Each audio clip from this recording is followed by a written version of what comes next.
Okay, so I will call the meeting to order. Good afternoon, everyone.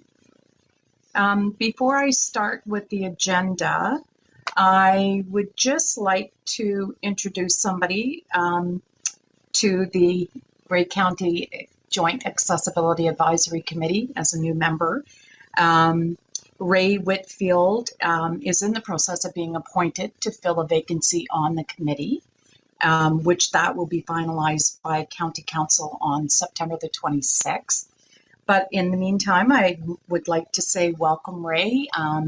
Ray Whitfield lives in Owen Sound. Prior to retiring, he was a life coach and worked at Newcom International in customer service. Ray has had experience as a volunteer in the community and is familiar with parliamentary procedure. Ray is looking forward to being involved in the Accessibility Advisory Committee, and I would like to welcome you, Ray. Oh, you're muted. Yes, well, I'll just say thank you, and I'm looking forward to contributing to the committee. Great. Well, we're looking forward to your contributions. Thank you. So I'll start off with the first item on the agenda, and that is declarations of interest. Does anyone have any declarations of interest? No, doesn't look like it. And our next item on the agenda, is under delegations. Martin Strathoff from the Ontario Farmland Trust. Sorry, Madam Chair, I think you might be looking at the Agricultural Advisory Committee agenda from earlier today, if memory serves me correctly. Oh. I don't believe I should have a delegation on today's agenda. Okay, I don't know what happened to my agenda then. Is it possible to post it? Share screen? So the agenda is up on the website. You would like me to display it, and I can absolutely do that for you. Yes, I don't know why I have that agenda. That's all right. There was two meetings today. Somebody else printed it for me, so that's why. No, there was two meetings. Ag was this morning, and then this afternoon is accessibility, just to make life interesting. I will display this for a brief moment, Madam Chair, and then if it's easier for you, I am happy to kind of walk us through things. Okay. Today, just to kind of, is that coming through okay? Yes, it is. Okay. Perfect. Yeah, so I definitely do not have that agenda. So there's just two reports on the agenda for today. One from our Transportation Services Committee or Transportation Services Department here at the county, and then another from Clerks with Kathy Nuno, and some items of correspondence, but we can get to those. If you're feeling comfortable with the agenda today, Madam Chair, I'm very happy to read the motions out as we come to them. Okay. And then I might just also add, I just took a screenshot of it and I sent it to you, Catherine, in an email. Yes, I've got it here. Okay. Yeah, absolutely. Thank you very much. I had somebody else print it off for me this morning off the calendar, and they obviously got the wrong meeting, so I apologize for that. Okay, so let's start off with the first item for direction or discussion, and that would be the TRJAAC-30-24 Gray Road 1 and 14th Street intersection, reconstruction Owen Sound, and that would be Sean Potter, but I'll have Sarah read the motion first, if you don't mind, Sarah. Through you, Madam Chair, the motion in connection with this report is that report TRJAAC 30-24 regarding Gray Road 1 and 14th Street West intersection reconstruction in Owen Sound be received, and that the Grey County Joint Accessibility Advisory Committee provide review and comment on the proposed design of the intersection, including design and placement of the sidewalk rest areas, if needed. Okay, can I have somebody move the motion? I can, it's Brooke. Okay, Brooke, and a seconder, Andrea. Thank you. And I will hand this over to Sean Potter. Good afternoon, everybody. Can you hear me? Perfect. Okay. This report requests feedback from the Joint Advisory Committee on the proposed design of the intersection at Gray Road 1 and 14th Street West in Owen Sound. Gray Road 1 is 2nd Avenue West in Owen Sound. The design is not yet finalized as this discussion has not taken place yet. Basically what's happening is all of the signalized portion of the intersection is being replaced. None of the road dynamics are changing. So the lanes are staying the way that they're going to be, or have been forever. But the underground conduits that hold the wires that connect everything together have collapsed and has actually created shorts in it. So every once in a while, the signal just goes dead. And we've had our maintenance staff go out there quite a few times, and we've had police out there once at least directing traffic. So in replacing the underground infrastructure that services the traffic signals and the current pedestrian signal heads, we are obligated by OREG 19111 to upgrade it to a audible pedestrian signal system, and so that all of our egresses and access points are also compliant with that regulation. We've been doing this so much now because this regulation has actually been around for a little while that what we're doing is actually just the standard to what you would do at an intersection, which is why the recommendation or motion on the floor mostly is to talk about the rest stops. I'm happy to go over the design. It is captioned lower in the report if we'd like to bring that up to talk about. But I believe that we are doing everything that we should be doing in compliance with the regulation. Ray? Yes. What do you classify as the rest stops? Is that just where you stand while you're waiting for the light to turn? Actually, to be perfectly fair through you, Chair, my understanding is that a rest stop is an actual location where you can stop within a pathway or walkway. So it would be like a bench. A lot of them are designed now specifically for all users, but in particular, they're accessibility compliant in that they either have breaks in them or separate paths that elongate the sidewalk so that a wheelchair could get into or a mobility device could get into those locations. Kathy? Thanks. Just to expand on that a little bit, part of the thing that the legislation is looking for is there a need for a rest stop? So I think that's the part to think about here is if there is a need, what should it look like? Well, there's the bus stop in front of 225 that is an enclosure, I believe. And that should be adequate.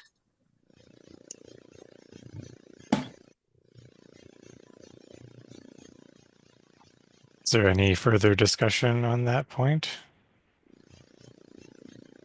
Well, I lived over there for 5 years and running back and forth with my power wheelchair. uh, I found no issues with that intersection. Great.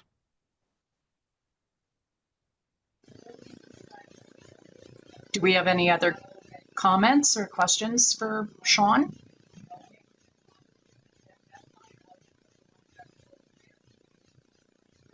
It looks like Jacob may have raised his hand. Okay. Yes, Jacob.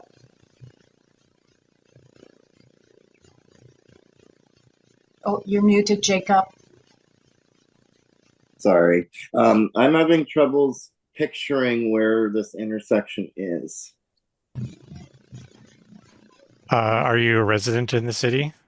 Yeah, I'm in Owen Sound, but I'm not really familiar. I'm fairly new, not Okay. Just the references are a little different if you know all the local landmarks. So this intersection has the Legion on one corner, and Ted and Grace's on the other. It is one block off of where the medical building is, the On Sound Medical Health Team building, to the west on 14th Street. and so it's that intersection. I don't remember seeing any benches in that intersection currently. There aren't any other than the previously mentioned bus stop that's to the west of the intersection.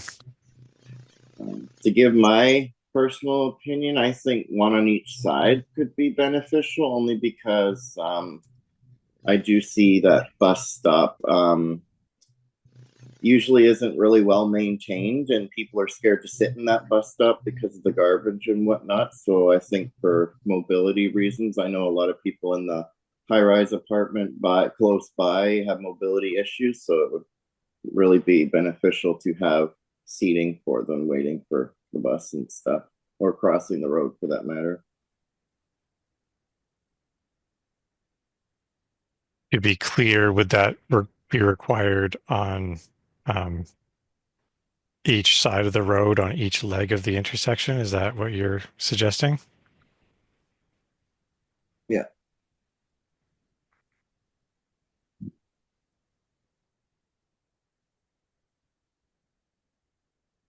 Well, I have a comment. Yes, go ahead, Andrew. What about a garbage can cut for garbage? Because people like guide dogs, like, which for me I assume will be, is because people need a place to put their garbage. I wonder if that was in the works or not.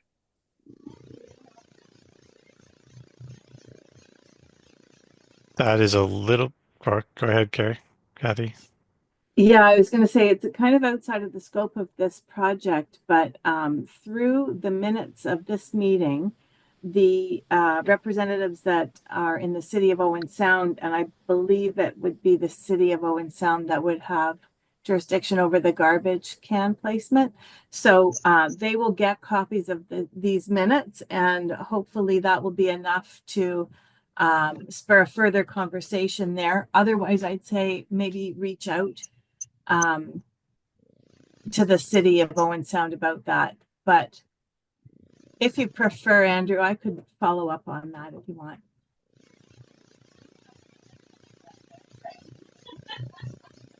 It was back in 2016 that I moved out of there, out of the high rise. So I don't know the situation, except that at that time that building was getting a little sketchy for drugs and stuff like that. So I don't know what's in that shelter.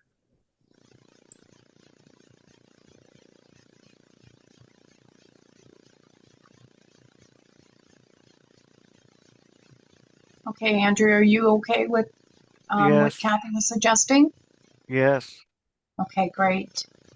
Thank you, Ray, for your comments. Does anybody have any other questions or concerns for Sean? I don't see any other hands up. Okay, thank you, Sean. We greatly appreciate your presentation. And can we all in favor of the motion? Okay, great. Thank you. Thank The you for next having item me. on the, oh, sorry. Okay. The next item on the agenda is CCR-JAAC-17-24 Multi-Year Accessibility Plan Progress Update 2023 for 2024. And Kathy will be presenting that, but I will have Sarah first read the motion.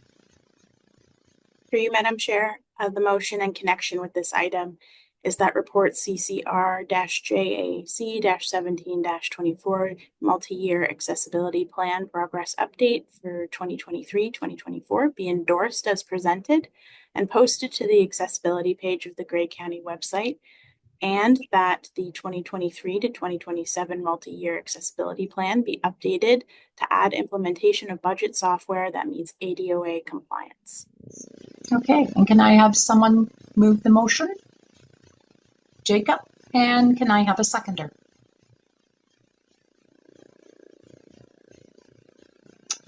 Christina. Second. Thank you. All right, I'll hand it over to Kathy. Thank you, Kathy. Thank you, Chair. So accessibility legislation requires municipalities to report annually on the progress made of the measures taken to implement the goals in the multi-year accessibility plan. So the multi-year accessibility plan is linked at the bottom of this report, and this report gives an overview of the progress we've made toward achieving those goals, both last year and so far this year. Areas that are covered are in procurement, which is purchasing. The purchasing department at Grey County is going to require that any documents that are submitted through a request for proposal or a request for quote that is going to be a public document. For example, it would be a consultant's report, that those documents as submitted be accessible. We have made moves toward finding and connecting with stakeholders, and information has gone out to folks that have signed up for the accessibility information newsletters. We've done some improving wayfinding signage at the administration building.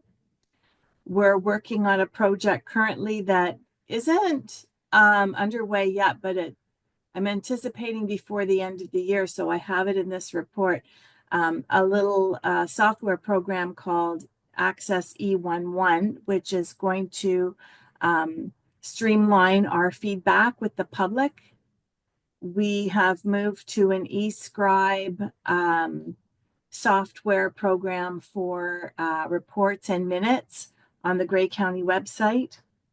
And while we don't have a corporate style guide officially at the moment, Sarah has done a lot of work and put together a wonderful program that has been rolled out to so far just one department on making documents accessible and using styles and making sure that their plain language is used, and working toward just making sure that our communications through our documents are done in a better way. We've made an update to the conventional transit accessibility plan, which hadn't been updated since COVID, so there were a lot of changes there. We're doing some work with the Age Friendly Committee, and that committee's work really dovetails well with this committee's work. So you'll be probably seeing some more things with that. I know Catherine's participating in that. And we'll try to make sure that we do information sharing really well on that, so we can capture everybody's thoughts, and maybe we can work on some projects together. This committee has been requested for feedback on 3 different projects for the Grey County Trails system to improve accessibility. We've added an adult change table at the Sydenham campus. Long-term care homes Grey Gables and Rockwood Terrace have replaced their push-button door openers.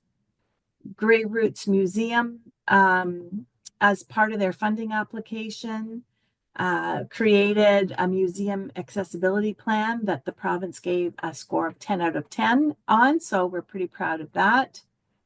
The map of accessible municipal spaces is live on the Grey County website, and links for that are available for the local municipalities also to share. And we've requested representation from each of the local municipalities to check out, to make sure that that map has all of the updates it needs to have, and people can reach out to me to make updates for that map. And we've also added implementation of budget software. So that piece wasn't already in our multi-year accessibility plan. So part of the resolution is to add that to the multi-year accessibility plan, and that we're working toward that project in the next year. So sounds like we've done some work. Thank you, Kathy, for the update. Yeah, amazing work, actually. Yeah, wonderful. Yes, Ray. Sounds like I've got a lot of catching up to do. And I assume I can do that on the Grey County website under accessibility. Yep. And if you have any questions, just reach out, Ray. I'll help you find what you're looking for. Okay. Does anyone have any questions for Kathy? Or any other further comments or questions for her? She might be sorry that she said just reach out. I may be there all the time. That's okay. Questions are great. Okay. All in favor of the motion? Yes. Yes. Okay. Thank you. All right. We'll move on to the next item on the agenda, which is correspondence. The first is 5A, City of Owen Sound, DA-24-002 site plan approval for 1100 16th Avenue East. And Sabine Robart will be speaking to that. Sarah, do we require a motion? Through you, Madam Chair, it's my understanding that these items have been provided just for the county's information. So I believe Sabine is on the call if the committee had any comments, questions to share. But I do not believe that any motions are required with regard to these items. Okay. Sabine, is that correct? Does that serve your purpose? Through you, Madam Chair, I can explain quickly how the process works from the city's Owen Sound's perspective, and then I'd be happy to answer any questions that you may have. Absolutely. And I didn't read the other two items on the correspondence, so I will leave those two items for you as well. Yeah. So okay, perfect. What we've brought to the committee is sort of a standard process for site plan approvals. So these are site-specific developments, and they go through a very thorough review process with the city, including our AODA checklist. So we've developed a checklist based on the AODA standards that we use when we're reviewing our site plans, and that together with sort of a description of the accessibility features of the site is included in the report. And so basically, like I've said, all site plans go through this checklist and are addressed in the report. And so we provide these for your information purposes. And if you have any questions, I'd be happy to answer them. I think you'll see this fairly regularly on your agenda. As site plans are approved in the city, they will come to you for information purposes. Okay, great. Thank you, Sabine. Does anybody have any questions for Sabine or any comments? No? Okay. Thank you, Sabine. We really appreciate it. Okay, and the next item on the agenda is correspondence from the Canadian National Institute for the Blind, CNIB, Guide Dog Etiquette 101, and Kathy is going to speak to that. Thank you, Chair.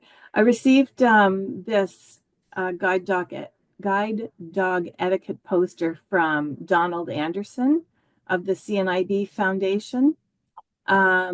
He wanted to highlight that September is Guide Dog Awareness Month, and that each year the CNIB develops resources and programming to help raise awareness about guide dogs, the rights of guide dog handlers, and ways that we can make our communities more accessible and welcoming to guide dog teams. So he is sharing this document with us for that. Okay, great. Thank you. The next item would be other business. Is there any other business for the agenda? Pamela. Yeah, thank you, Madam Chair. I was just wondering that survey that was sent out by Kathy, that link to the survey. I was just wondering when the results are going to be shared with us, when and if, because I found that very, very interesting. And I hope that the survey does help.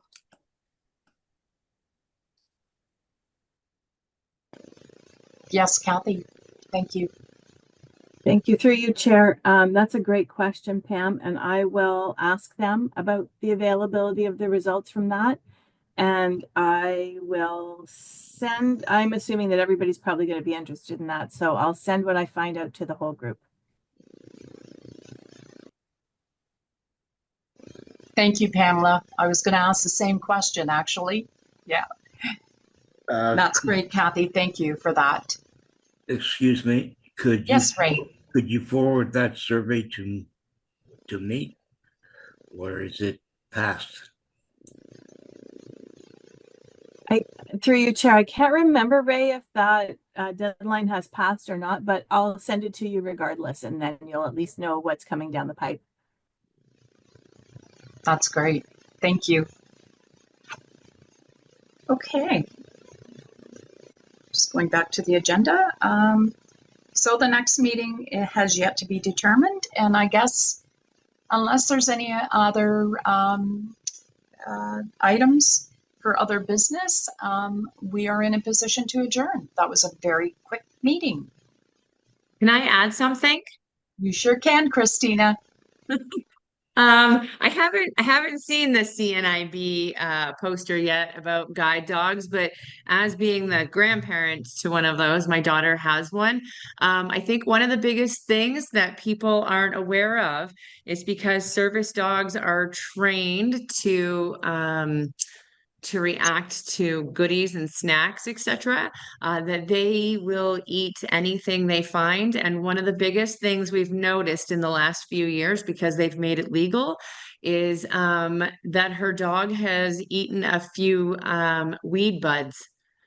So like the butt off of people's I don't know what you call them, weed cigarettes. They're not cigarettes, but sorry, that's not my lingo, obviously. You know what I mean now?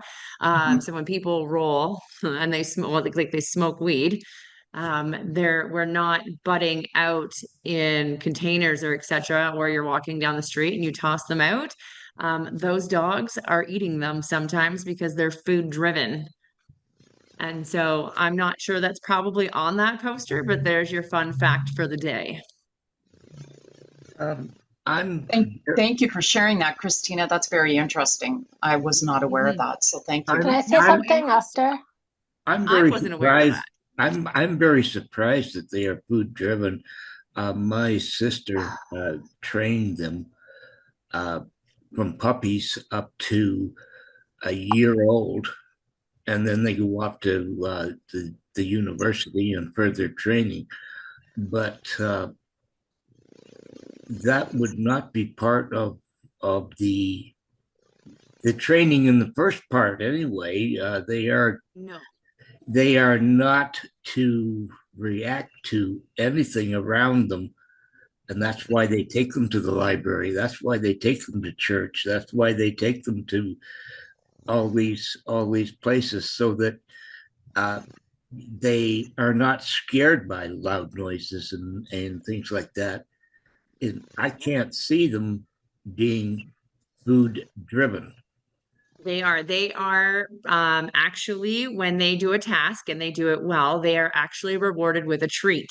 In order to know that they did that task very well, Lila is rewarded with a dog treat, so that she will keep wanting to do services. And so when Lila accomplishes the task that she's been given, my daughter does feed her a treat, and Lila is very happy to do any more tasks that she's been given in order to earn that reward. Brooke, you had a comment?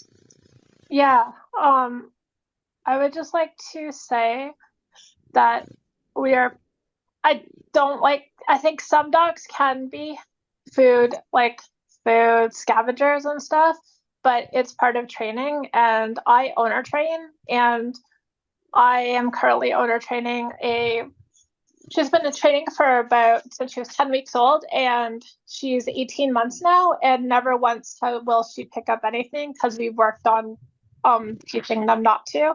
And her mother also is my actual service dog right now, and she again will not touch anything. So I think that it's kind of a misunderstanding that it's part of training. Some dogs are a little better at it than others, but it is part of training, and it's definitely not something that should ever be on a poster saying that. So I'm glad that it's not there, because it's not true, or it shouldn't be true. It's not a general statement, because it's training. And it's something that as handlers, I owner train, but I've also had program trained dogs, and it's something that we ourselves need to keep up, whether we're training them from puppyhood or if we're getting them from a program. That's our job, to keep them from scavenging. I've never had a scavenger, because I keep that training very, very strict. And all of my dogs are trained with positive reinforcement. Great, thank you, Brooke. I just wanted to clear up that misconception. Thanks, Brooke. We appreciate it. And Kathy, you had a comment? Yeah, I just wanted to thank the group for the lively discussion. I'm sure Donald Anderson will appreciate that we've spent this amount of time increasing awareness about guide dogs. Yes, I agree, Kathy. Absolutely. So if there is no other comments, we are in a position to adjourn the meeting. So it was great seeing everybody. I apologize for my start with the agenda, but mistakes happen. And enjoy the rest of your day. And it was great to see everyone. Take care. Are the meetings scheduled, or when's the next meeting? Sarah, Madam Chair. There was intended to be a November meeting of the committee. I believe that due to scheduling conflicts, we will be canceling the November meeting of the committee. And so that brings us into 2025, if you can believe it or not. I will be circulating the proposed meeting dates for next year to the committee members. They follow our kind of typical format at this time. A regular interval of months. They're usually held at this time in the afternoons. They're usually held in an electronic format. There will be an opportunity in response to the email that is sent to you to provide some feedback about your availability, any scheduling considerations that you'd like us to be mindful of. And then following that, I will circulate the finalized schedule for next year's meetings. They are anticipated to begin again in January. No, excuse me. Do you remember off the top of your head, Kathy? I believe it was February of 2025 is anticipated to be the next meeting, given the proposed schedule that we're working on. So there's a little break for you now, Ray, to read up on all of Kathy's materials that she'll be sending you. Okay. Thank you, Sarah. Thank you for that. Madam Chair. Okay. Goodbye, everybody. Enjoy the rest of your day. Take care.